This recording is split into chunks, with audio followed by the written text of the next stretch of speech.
رش الملح في المنزل. الحمد لله رب العالمين، وبعد. المتقرر في القواعد أن السببية ذات الأثر الغيبي توقيفية على دليل الشرع.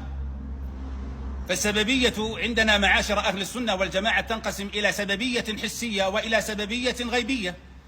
فالسببية الحسية مبنية على التجارب، وأما السببية الغيبية أي ذات الآثار الغيبية فهي مبنية على التوقيف.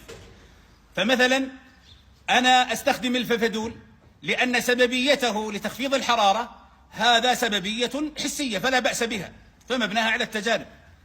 وأقرأ سورة البقرة في البيت لطرد الجن، هذا سببية مقبولة مع أن آثارها غيبية، لكن شهد عليها دليل الشرع.